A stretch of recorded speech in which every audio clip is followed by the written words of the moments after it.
Hoy nos sumergimos en un acontecimiento que marcó un antes y un después en la historia de la música, el asesinato de John Lennon. Uf. La mayoría conocemos los hechos básicos, pero en esta inversión vamos a intentar ir un poco más allá, Sí. explorando detalles y perspectivas que quizás no sean tan conocidos, Ajá. incluso para aquellos que creen estar familiarizados con la tragedia. Claro. Para ello nos basaremos en un artículo de Wikipedia en español que detalla el asesinato. Yeah. Y empecemos situándonos en el día de la tragedia, Ah, 8 de diciembre de 1980. de acuerdo. Un día que para John Lennon comenzó de una forma aparentemente normal. Sí, es curioso cómo la rutina, la normalidad puede verse truncada por un evento tan repentino y brutal. Totalmente. Ese día Lennon tenía programada una sesión de fotos con Annie Leibovitz para la revista Rolling Stone. Imagínate la última sesión de fotos de un icono. Leibovitz quería fotografiar a Lennon solo, pero él insistió en que Yoko Ono, su esposa, Sí. también apareciera en la portada. Un detalle que nos habla de la profunda conexión que existía entre ambos. Claro. Después de la sesión, Lennon concedió su última entrevista al DJ Dave Sholem. Y por la tarde se dirigieron a los estudios Record Plant para mezclar la canción Walking on Thin Ice. Una canción que a la luz de los acontecimientos posteriores adquiere un significado aún más profundo. Totalmente. Al salir del estudio, como era habitual, se encontraron con algunos fans que buscaban un autógrafo. Ya. Entre ellos se encontraba Mark David Chapman. Y aquí hay un detalle que a mí personalmente me pone la piel de gallina. Sí. Hay una fotografía tomada por Paul Goresh que captura el momento exacto en que Lennon firma un álbum para Chapman, apenas unas horas antes del tiroteo. Okay. En esa imagen puedes ver la aparente normalidad del encuentro y la tragedia que se avecina. Es escalofriante y aún hay más.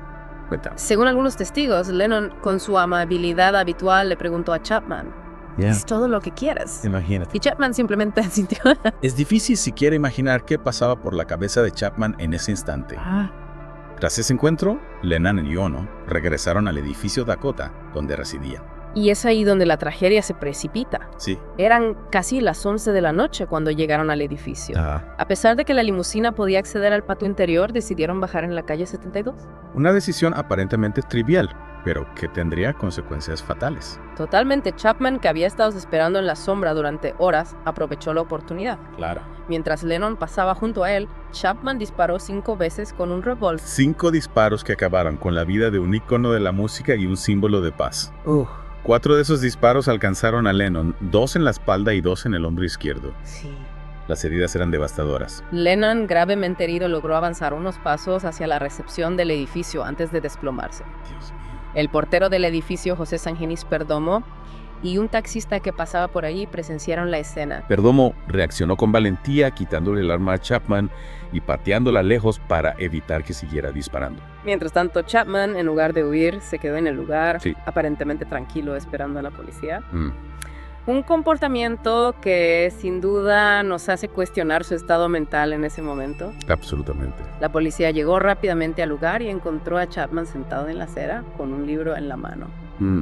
El guardián entre el centeno de J.D. Salinger. Un libro que, según Chapman, reflejaba su propia vida. Increíble. Incluso había escrito un mensaje en su interior. Ah, sí. Para Holden Caulfield, esta es mi declaración. ¿Qué crees que buscaba Chapman con esta referencia? Es una pregunta compleja. Sí. Chapman estaba obsesionado con la novela y con su protagonista Holden Caulfield. Ajá. Algunos expertos sugieren que se identificaba con la alienación y la rabia que Caulfield sentía hacia la sociedad. Ya veo. Y quizás veían en Lennon una especie de falso profeta. Alguien que predicaba la paz y el amor, pero que, según su retorcida lógica, no vivía de acuerdo a sus ideales. Es decir, Chapman proyectaba sus propias frustraciones e inseguridades en Lennon, convirtiéndolo en un chivo expiatorio. Es una posibilidad. ¿Ya? Lo que está claro es que la fascinación de Chapman por el guardián entre el centeno, combinada con su inestabilidad mental, Claro. desempeñó un papel crucial en la tragedia. Mientras tanto, Lennon, gravemente herido, fue trasladado de urgencia al Hospital Roosevelt a pocas manzanas de allí. Pero lamentablemente, como sabemos, las heridas eran demasiado graves. Los médicos hicieron todo lo posible por salvarle la vida, pero no había nada que hacer. John Lennon fue declarado muerto a su llegada al hospital a las 11:15 de la noche. ¡Qué horror! Una tragedia que conmocionó al mundo entero y que aún hoy sigue generando preguntas e interrogantes. Sin duda la muerte de John Lennon dejó una huella imborrable en la historia de la música y en la memoria colectiva. Un recordatorio de la fragilidad de la vida y del poder de la música para unir y conmover a millones de personas. Absolutamente. En la próxima parte de esta inmersión exploraremos las reacciones al asesinato de Lennon y el legado que dejó tras su muerte. Perfecto. Un legado que sigue vivo a través de su música, su mensaje de paz y la inspiración que continúa brindando a generaciones enteras. Interesante. Hasta entonces. Hasta la próxima. La noticia de la muerte de Lennon se propagó como un reguero de pólvora, Imagínate. dejando al mundo en estado de shock. Es difícil comprender la magnitud del impacto que tuvo en ese momento. Millones de personas de pronto se enfrentaban a la pérdida de alguien que de alguna manera había formado parte de sus vidas. Claro. A través de su música, su mensaje, su figura pública. Exacto. Y no solo los fans, sino también sus compañeros de The Beatles, sus amigos, su familia, Claro. todos aquellos que lo conocían personalmente. Empecemos por ahí, por el círculo más cercano. ¿Cómo reaccionaron los miembros de The Beatles a la noticia? Fue un golpe devastador para ellos. Paul McCartney, al ser preguntado por la noticia, Sí. respondió con un lacónico. Es un fastidio, ¿no? Una respuesta que fue malinterpretada por muchos, pero que él mismo aclaró años después explicando que se encontraba en shock Claro. y que fastidio era la palabra que mejor expresaba su sentir en ese momento. Es comprensible ante una tragedia, sí, a veces las palabras nos fallan. Por supuesto, más tarde McCartney emitió un comunicado más formal en el que destacaba la contribución única de Lennon al arte, la música y la paz mundial. George Harrison, por su parte, compuso una canción tributo titulada All Those Years Ago, Ya veo. en la que participaron tanto Starr como McCartney. Una muestra del profundo impacto que tuvo la muerte de Lennon en quienes lo conocieron de cerca. Y Yoko Ono, por supuesto, quedó completamente destrozada por la tragedia. Al día siguiente del asesinato, Ono emitió un comunicado que decía: no habrá funeral para John. John amó y rezó por la raza humana, por favor hagan lo mismo por él. Una petición conmovedora que refleja el espíritu pacifista de Lennon. Y que fue seguida por millones de personas en todo el mundo. Imagínate. Ono pidió 10 minutos de silencio en honor a Lennon. Sí, y el 14 de diciembre de 1980, multitudes se reunieron en ciudades como Nueva York y Liverpool para recordarlo. Imagino que las imágenes de esas vigilias, esas multitudes en silencio, debieron ser realmente impactantes. Sin duda la muerte de Lennon trascendió fronteras y culturas, uniendo a personas de todo el mundo en un sentimiento de dolor y pérdida. ¿Y qué hay de la reacción de los medios de comunicación? ¿Cómo se cubrió la noticia? La noticia de la muerte de Lennon fue un terremoto informativo. Las estaciones de noticias locales fueron las primeras en informar sobre los disparos. Y rápidamente la noticia llegó a las grandes cadenas. La gente se congregó frente al hospital y al edificio Dakota, Claro. incrédulos y desconsolados. Y esa incredulidad, esa sensación de que no podía ser cierto, seguramente se amplificó por la forma en que se propagó la noticia, ¿no? Totalmente, en una época en la que no existían las redes sociales, ni la información instantánea a la que estamos acostumbrados hoy en día. La noticia se transmitía a través de la radio y la televisión, y en este caso fue el presentador deportivo Howard Cosell, que había entrevistado a Lennon en 1974, quien anunció su muerte durante la transmisión de un partido de fútbol americano. Imagínate el contraste, la crudeza del momento. Un evento deportivo lleno de energía y emoción interrumpido por la noticia de una tragedia. Exacto, otros canales también interrumpieron su programación para informar sobre el suceso.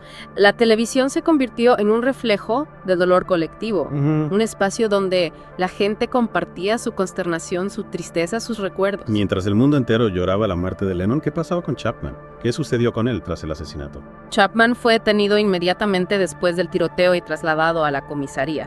Se declaró culpable del asesinato en junio de 1981 en contra del consejo de sus abogados, que pretendían alegar demencia. Es decir, él mismo reconoció su culpabilidad. ¿Y qué tipo de condena recibió? Fue condenado a cadena perpetua y desde entonces permanece en prisión, Vaya. con varias solicitudes de libertad condicional denegadas. Su caso sigue generando debate, ya que algunos argumentan que su estado mental en el momento del crimen debería haber sido tenido en cuenta. Sin embargo, la justicia decidió que debía pagar por su acto. Una historia que nos recuerda que a veces la línea que separa la fama del fanatismo puede ser muy delgada. y que las consecuencias de cruzar esa línea pueden ser devastadoras. Así es, la muerte de John Lennon fue un recordatorio brutal de la fragilidad de la vida Totalmente. y de la oscuridad que puede esconderse incluso en los corazones más inesperados. A pesar del dolor y la tragedia, el legado de Lennon ha perdurado a lo largo de los años. Sus canciones, su mensaje de paz, su activismo, Claro. siguen inspirando a nuevas generaciones. Y no solo eso, sino que se han realizado numerosos homenajes en su memoria, Ajá. convirtiéndolo en una figura icónica que trasciende el ámbito musical. Hablemos de esos homenajes. ¿Cuáles son los Ya. más destacados? Uno de los más conocidos y emotivos es Strawberry Fields, un jardín conmemorativo ubicado en Central Park, Ajá. justo frente al edificio Dakota. Es un lugar de paz y recuerda un espacio donde los fans de Lennon de todo el mundo pueden reunirse para rendirle tributo y conectar con su legado. Yoko Ono, que tuvo un papel fundamental en su creación, donó $1 millón para su mantenimiento. Vaya. Cada año en el aniversario de la muerte de Lennon, miles de personas se congregan allí para recordarlo, cantando sus canciones y compartiendo sus historias. Es conmovedor pensar que a pesar del dolor que rodeó su muerte, Sí, Lennon sigue inspirando un sentimiento de comunidad y esperanza. sin duda Strawberry Fields es un testimonio del impacto duradero de su mensaje. Y no es el único homenaje. En Liverpool, su ciudad natal, el aeropuerto fue renombrado como Aeropuerto Internacional John Lennon. Además, se han erigido estatuas en su honor en diversas ciudades como La Habana, Increíble. lo que demuestra su alcance global. Y por supuesto no podemos olvidar los tributos musicales. Claro. Innumerables artistas han versionado sus canciones a lo largo de los años, manteniendo viva su música Sí. y reinterpretándola para nuevas generaciones. Cada interpretación es una forma de diálogo con su legado, una manera de conectar con su mensaje y hacerlo resonar en el presente. Totalmente. Y también existen 2 películas que exploran el asesinato de Lennon desde diferentes perspectivas. Ajá. The Killing of John Lennon y Chapter 27. Ambas películas ofrecen una oportunidad para reflexionar sobre las complejas circunstancias que rodearon la muerte de Lennon. Una nos acerca a la figura de Chapman intentando comprender sus motivaciones, mientras que la otra se centra en el impacto que tuvo el asesinato en la sociedad. 2 miradas cinematográficas que nos invitan a cuestionarnos, a analizar, a ir más allá de la simple crónica de los hechos. Exactamente. Y a través de esas reflexiones, acercarnos a la figura de Lennon y a la complejidad del ser humano. La muerte de John Lennon fue una pérdida irreparable, un golpe que sacudió al mundo. Sin duda. Pero su legado perdura a través de su música, su activismo por la paz y el recuerdo que millones de personas guardan de él. Un recuerdo que se alimenta de sus canciones, sus mensajes. Y la huella imborrable que dejó en la cultura popular. Una huella que nos invita a reflexionar sobre la fragilidad de la vida, el poder de la música y la importancia de luchar por un mundo más justo y pacífico. Un mensaje que a pesar del paso del tiempo sigue resonando con fuerza, Totalmente. recordándonos que la música puede ser un motor de cambio Exacto. y una fuente de inspiración para construir un futuro mejor. Un futuro que ojalá esté a la altura del sueño de John Lennon, un Mm, mundo sin guerras lleno de amor y armonía. Nos quedamos con esa idea, con la Ajá. fuerza de un legado que nos recuerda que a pesar de la oscuridad, la luz de la esperanza siempre encuentra la forma de brillar. Gracias por acompañarnos en esta inversión en la vida y la muerte de John Lennon. Ha sido un placer compartir esta reflexión. Y a ti, querido oyente, te invitamos a seguir explorando el legado de Lennon a través de su música, sus palabras y las historias que se han tejido a su alrededor. Hasta la próxima.